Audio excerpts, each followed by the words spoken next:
Sa ngala ng Ama, Anak at ng Espiritu Santo. Amen.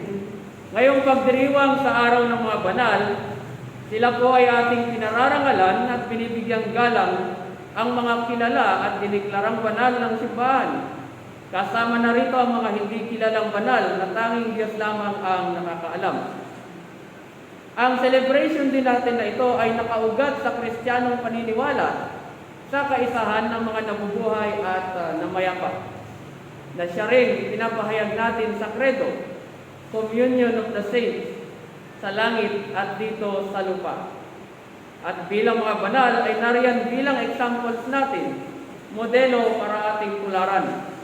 Nariyan din sila upang mamagitan para sa atin habang tayo'y papunta pa lang sa ipinangako ng Diyos sa Kanyang kaharian.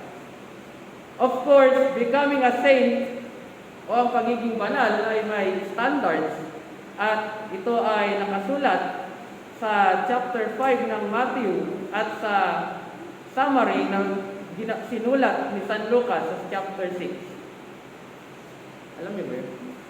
Yun yung tinatawag nating the Beatitudes. Sa Mateo, the Beatitudes, ang mga pinagpala. And then sa Lucas, ang mga pinagpala at ang kahabag-habag. Maliban pa dito, we celebrate also ang araw ng mga namayapa sa pamagitan ng misa, tulad ngayon, at pagpunta sa sementeryo at kung nariyan ang pare, pagwiwisik sa kanilang pansyon.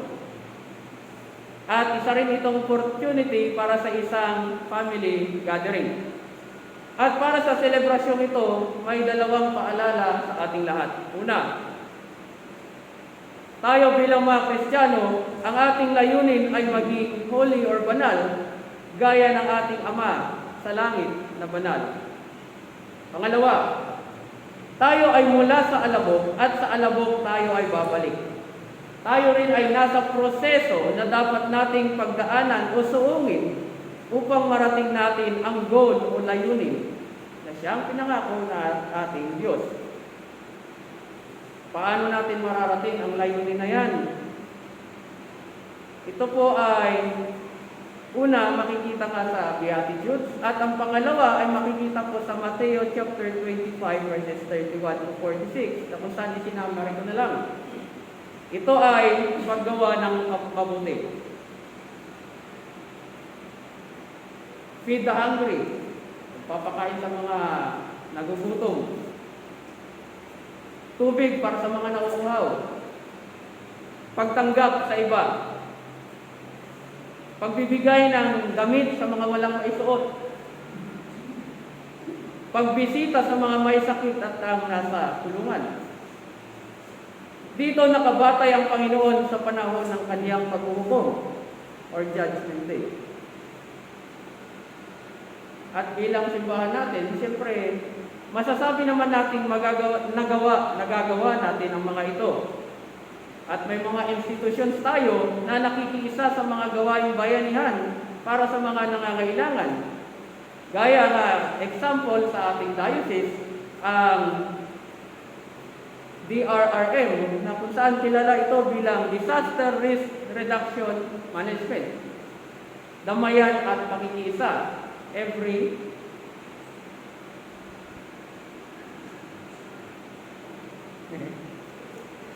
ilan ba tayo lang na nagbigay? So, yun ang isang ating pakikiisa.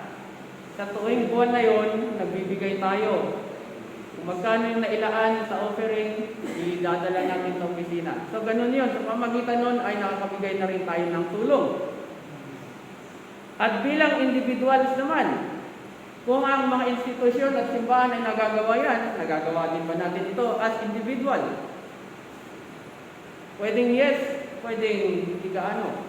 So, bilang paalaala at bilang individual, tayo pa rin ay hinihimok na makiisa o lumahok sa mga bayanihan at ang mga pagsisikap na pangalagaan ng bawat isa. Siguro may mga lugar sa ating buhay na dapat nating pinalalago. Kasi meron naman, siyempre, as humans, bilang mga tao, sapat na yung iba, sapat na okay na yun. So kailangan nating pilitin din ang ating mga sarili na makiisa sa mga bagay, sa mga pagtulong, sa mga pakikiisa sa mga bayanihan.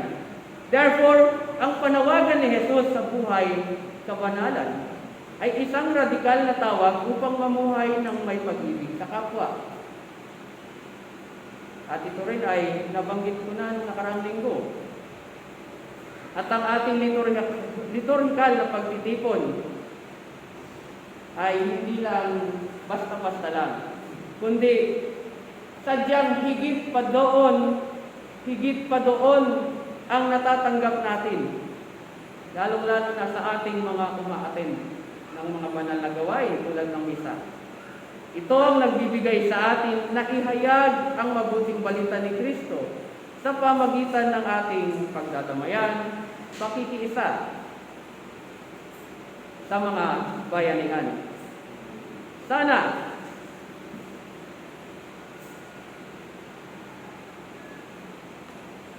ay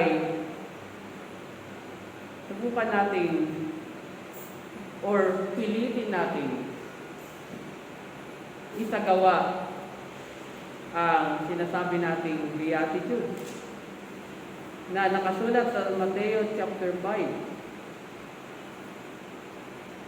At ito ay siyam. Mapalad ang mga aba na wala nang inaasahan kundi ang Diyos. Mapalad ang mga nakakabis sapagkat aaliwin sila ng Diyos. Mapalad ang mga mapagkumbaba sapagkat tatamuhin nila ang ipinangako ng Diyos. Mapalad ang mga nagmimithing makatupad sa kalooban ng Diyos. Mapalad ang mga mahabagin. Mapalad ang mga may malinis na puso.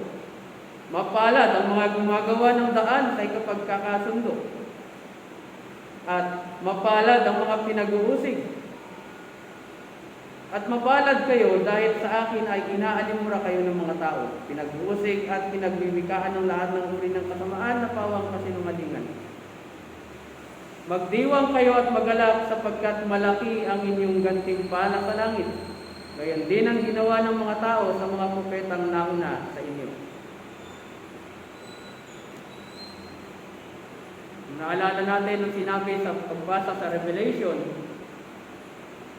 yung mga nakasuot ng puti na hindi kilala ni Juan ay sila yung mga taong naghirap, dumanas ng mga paghihirap sa kamay ng mga taong hindi makadiyos.